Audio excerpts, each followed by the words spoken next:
As part of the coursework for the iCitizen module, our group, comprising 3 members, has prepared a video presentation. Below are our student identification numbers, so let's begin. Hello everyone and welcome to our presentation. Today we'll be discussing significant community issues related to education quality, in line with sustainable development goals, specifically quality education. We are Group 58, I'm Aziz, joined by my teammates Zarina and Samir. Each of us will cover different aspects of our issue. Our focus is on how teachers at School 301 can address the absenteeism of second grade students due to abuse by 7th graders, despite the lack of cooperation from the abuser's parents. This problem is crucial because absenteeism at such young age has severe academic, psychological, and social consequences. If not addressed, it can lead to academic decline as students miss out on foundational learning. Emotional and psychological harm, including fear, anxiety, and low esteem, long-term disengagement, where students lose interest in school altogether. Serious safety concerns affecting the well-being of all students. We choose this issue because it's deeply connected to real-life experiences within the school community. We choose this issue because it's deeply connected to real-life experiences within the school community. It aligns with sustainable development goals, particularly quality education, which emphasize creating safe and supportive learning environments for all children. To better understand the situation, we conducted interviews with key members of School 301 community, including school administration, teachers, parents. From the discussion, we identified a critical challenge: the lack of cooperation from the parents of abusers. Many parents either dismiss or hide the problem, which makes it difficult for teachers to intervene effectively. One of the most striking statements from our interviews came from a parent who said, "He hides this problem, and hiding the problem is probably due to self-doubt and lack of communication." This highlights a broader issue when families refuse to acknowledge the problem. The cycle of abuse continues, making it harder to implement effective solutions. Addressing absenteeism caused by abuse is not just about disciplinary action. It requires collaboration between teachers, parents, and school administration. Over the course of this presentation, we will explore practical strategies to tackle this challenge and ensure that second grade students will safe, supported, and engaged in their education. Thank you. And now I will pass it over to my teammate who will discuss our interview results and success criteria. Today, I'd like to share with you an analysis of the responses we gathered, key insights we uncovered. So let's dive into the findings. So one of the most significant issues identified is a lack of communication between students and their parents.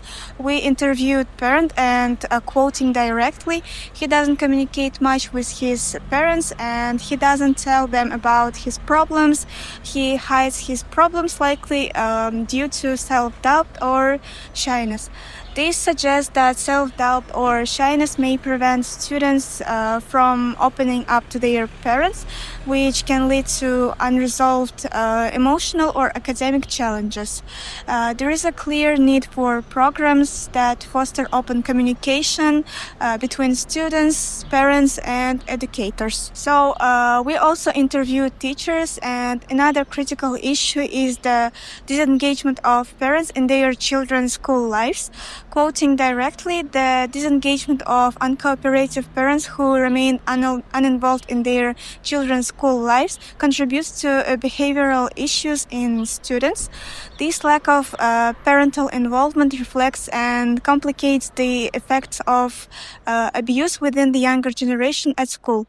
When parents are uninvolved, it exacerbates behavioral problems and amplifies the negative effects of any abuse students may face. Parental involvement is essential for a child's emotional and academic well-being. So we also interviewed the administration of the school. Abuse and mistreatment among peers also emerged as a significant concern. Quoting directly, abuse occurs when one student offends another.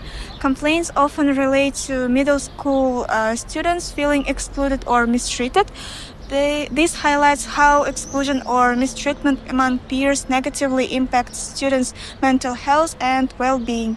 Intervention strategies are clearly needed to address these peer conflicts effectively. Based on these insights, we have identified 3 key success criteria to create a more supportive and inclusive environment for students.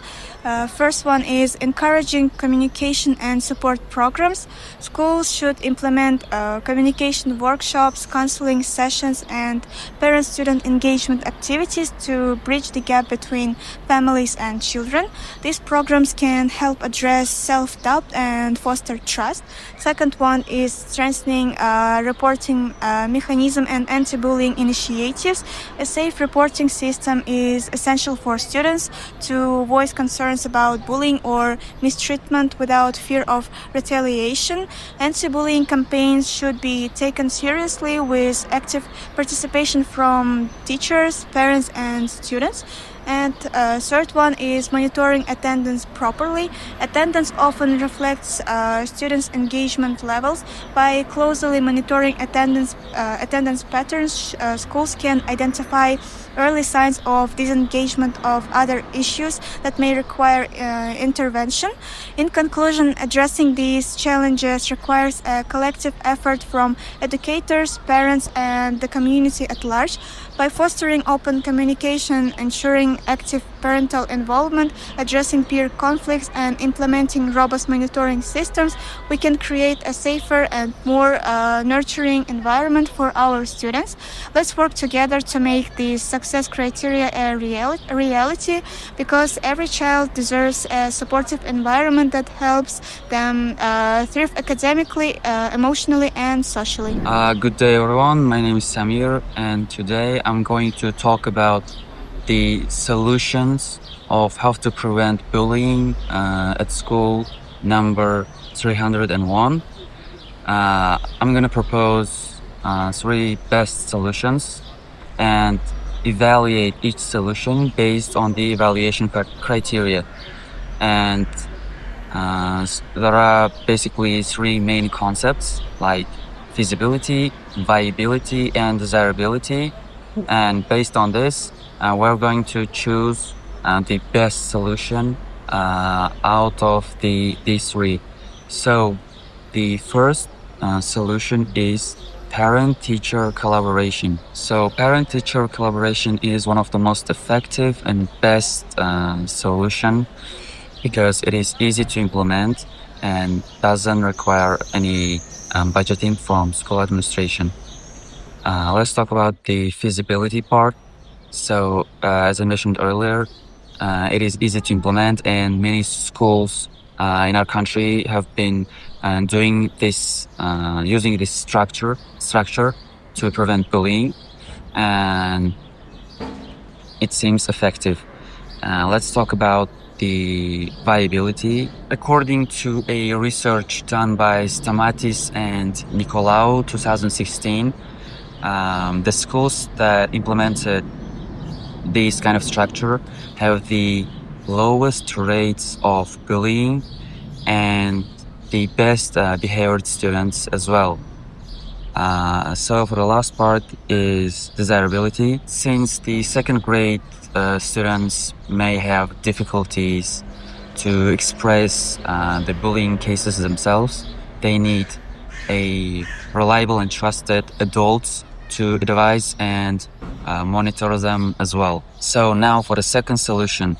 Our second solution is to create a online anonymous platform where students can report the bullying cases anonymously and not be afraid of their identity.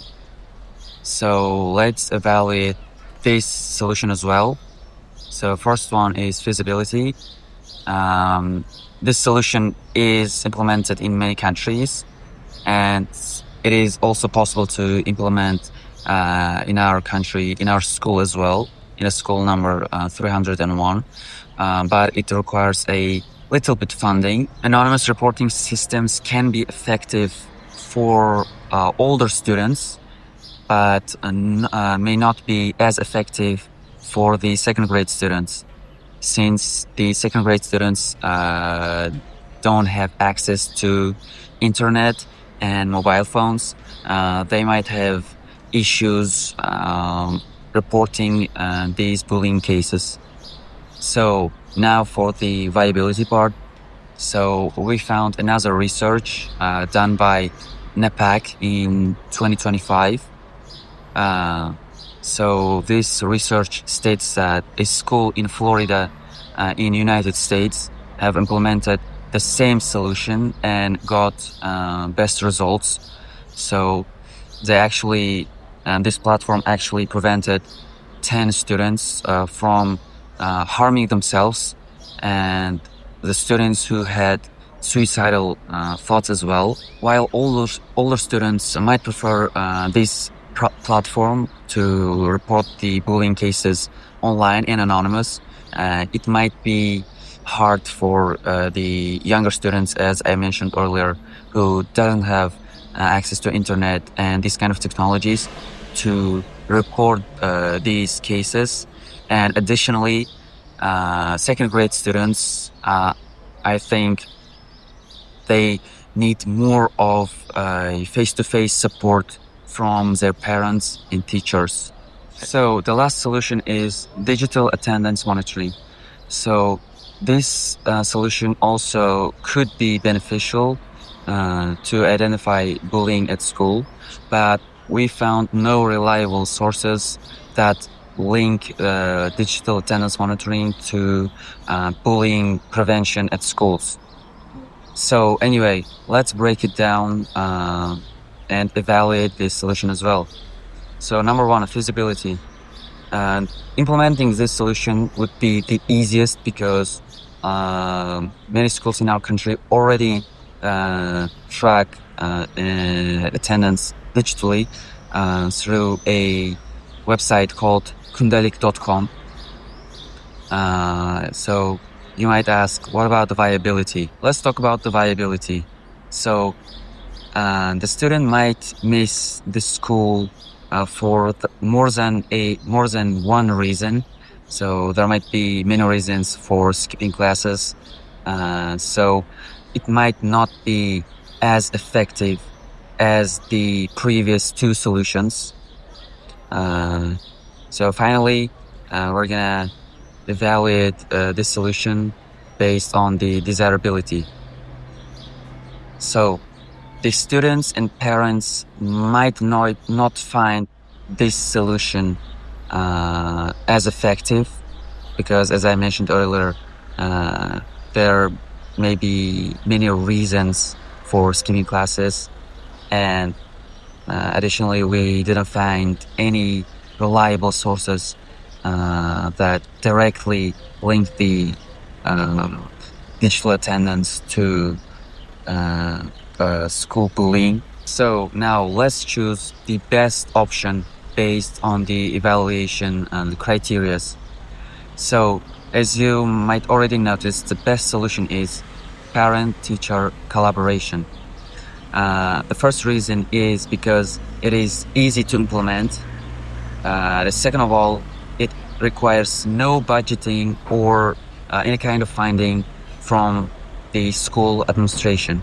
Through our research, analysis, and community interviews, we have shed light on serious issues affecting education quality: absenteeism, second grade students due to abuse from older peers, and lack of parental cooperation. We have explored causes, highlighted key insights, and proposed a realistic solution to tackle this problem. By focusing on communication, accountability, and support system within the school community, we believe meaningful change is possible. Together, we can create safer, more inclusive environment where every student feels supported and can thrive.